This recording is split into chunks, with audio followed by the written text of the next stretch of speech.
We have Jesus who is coming back by boat. As we remember from last week's reading, he and his disciples were out on this boat, and we had a massive storm that came up, and they were having a very difficult time.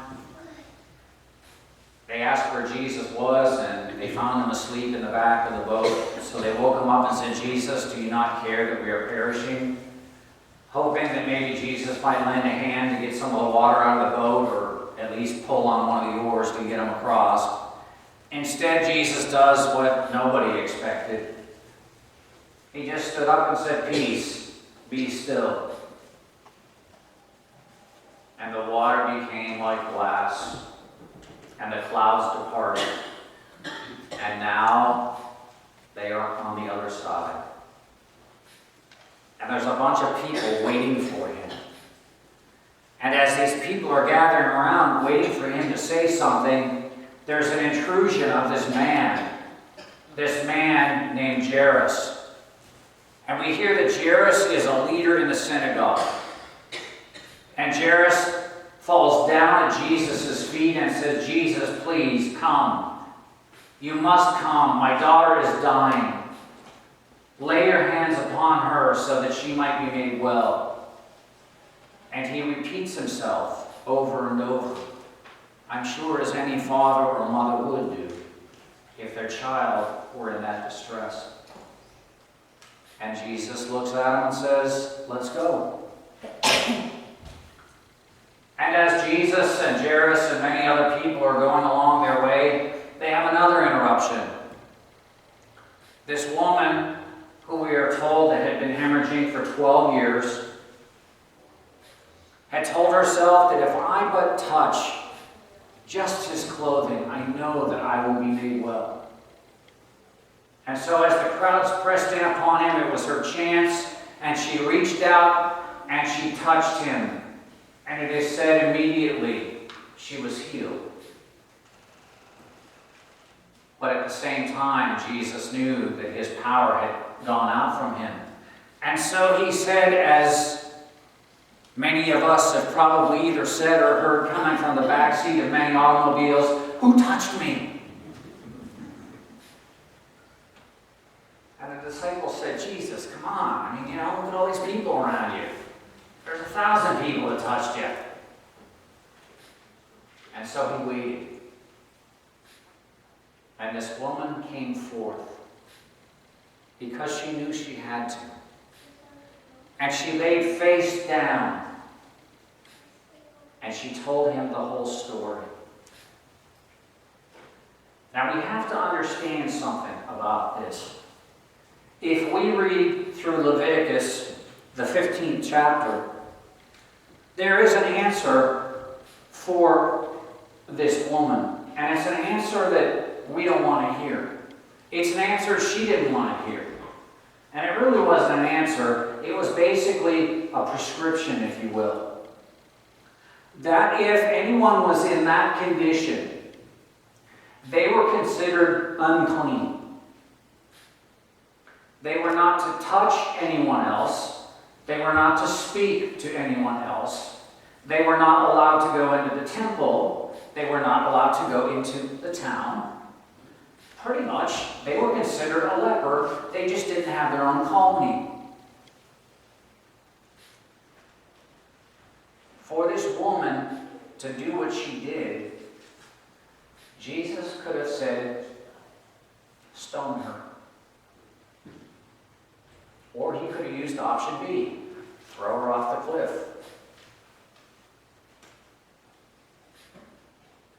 But Jesus looked down at her. And instead of using option A or B, he does what he normally does. He comes up with option C. He reaches down and lifts her up. And then he does something remarkable. You see, as we began this odyssey, we heard about this man named Jairus. We heard about a woman, but she didn't have a name. She was an outcast. Because of her disease, she was a nobody. She was not to be spoken to. She was not to be allowed in public places. She was lower than dirt. Well, Jesus, by his power, by her reaching out, she had been healed. But now the real miracle happens. Jesus reaches down, touches her, and lifts her up and says, "Daughter." He gives her an identity. She is no longer without a name. She now is a daughter of the Most High God. She is someone of importance. You see, Jesus just didn't heal her disease. Jesus restored her to her wholeness. And not only did he restore her to her wholeness in the community, which would allow her to go out in public again and be able to go to synagogue or temple, but he restored her to something even greater. He restored her into the family of God. He lifted her up and said, "Daughter, your faith has made you well." And Jesus made her whole. And then he did what he normally does. He continued on because his work wasn't done. As they're approaching Jairus' house, somebody comes up and says, "Don't bother the teacher anymore, your daughter's dead." I know those are cold, hard words, but they were cold, hard times. They were stating fact. And of course, I'm sure that Jairus probably was about ready to lose it, just as we would probably do the same thing. And yet Jesus says, "Just believe." And so they get to his house, and of course, they already have people out there wailing and carrying on and crying. And Jesus says, "Why all this commotion? What are you people doing? This girl is not dead, she's only sleeping." Well, we go from wailing and crying to laughter. And then Jesus says, "Okay, everybody out, mom and dad, my disciples, come." And then Jesus does what he had just done for that other woman. He reached down and he touches her. He grabs her by the hand. And he simply says, "Get up." And she arises and begins to walk around.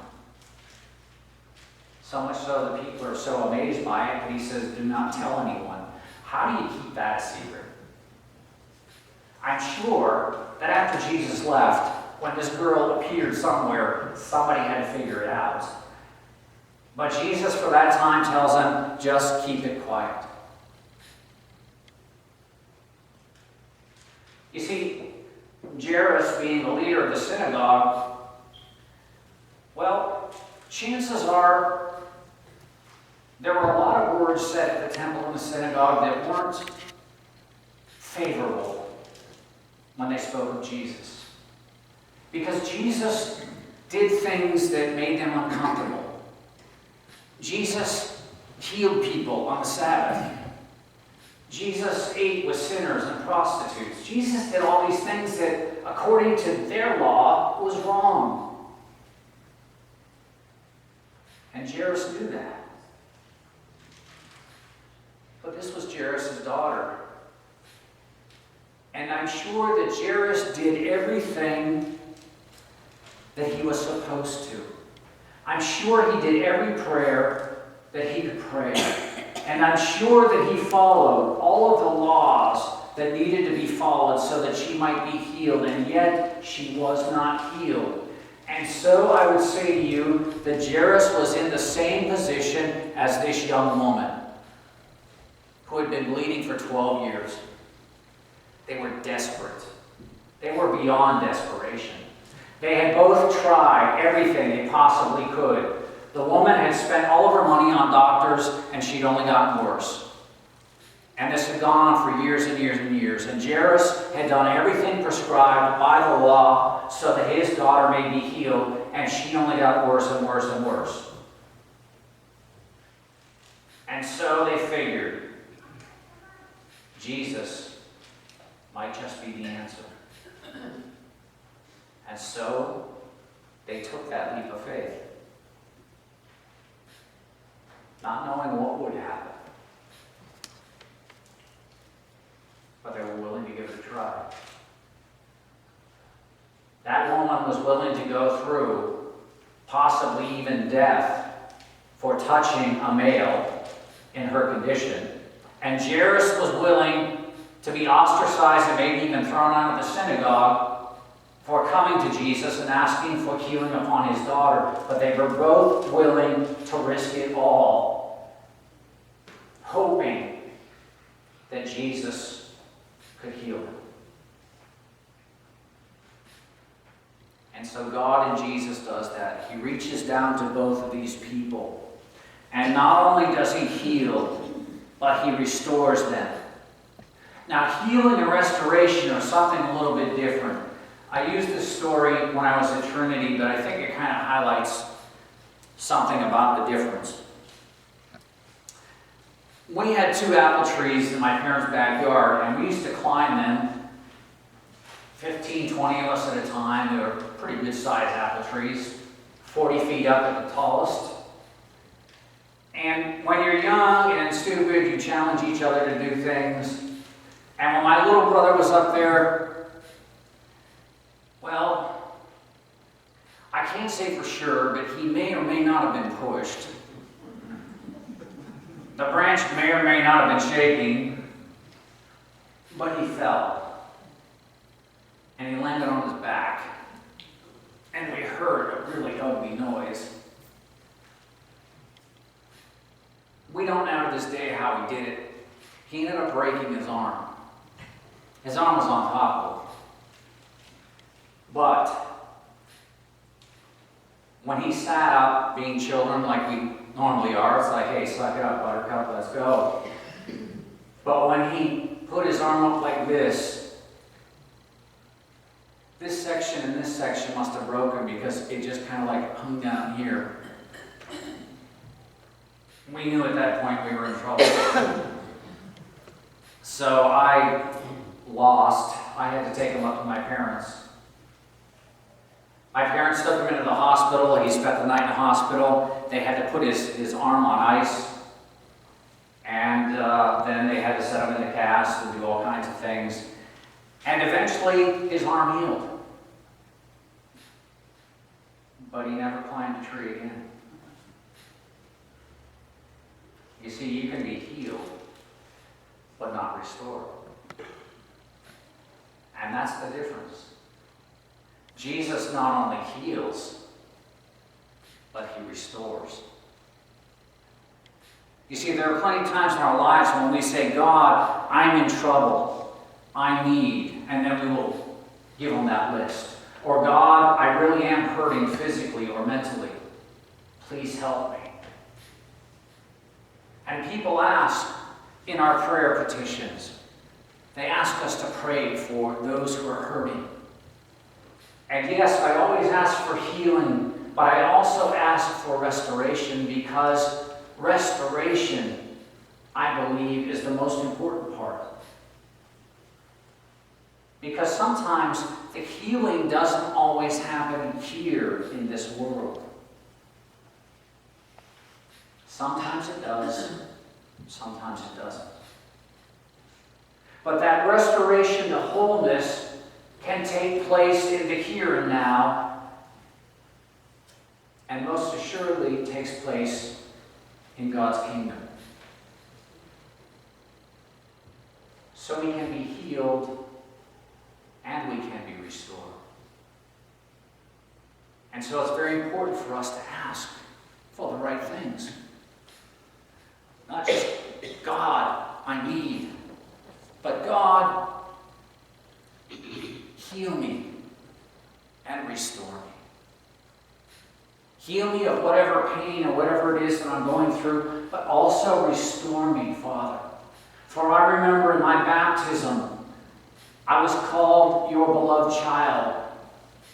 Restore me to that time and place, that I might remember whose I am, so that I need not fear.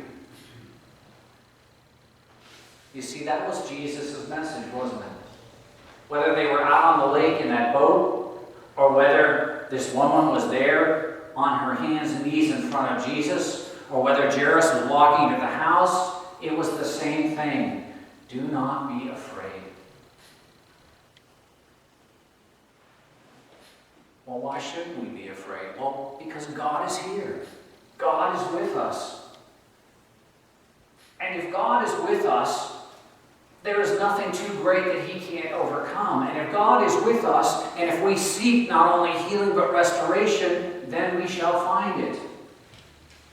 It may take a different form than what we think it should, but God will make it happen. Many of you asked why I had wires sticking out of the back of my head last week. It was not a bad science experiment that went wrong. Rather, it was another neurostimulator implant trial.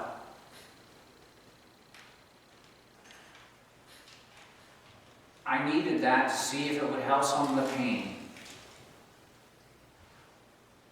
I didn't ask for the pain. I didn't want the pain. But I have pain.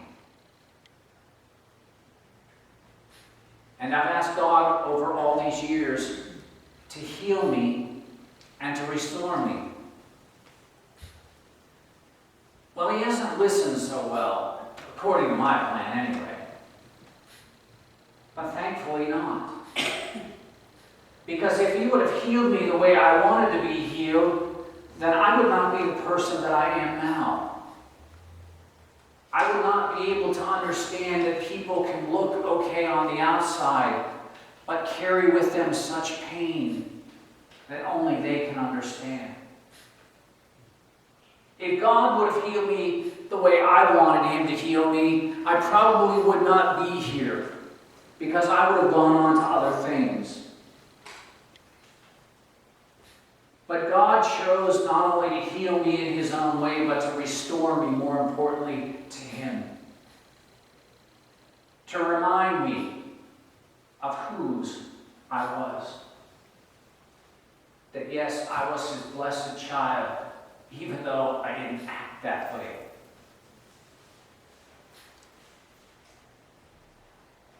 And that healing is coming slowly, but that restoration is happening daily.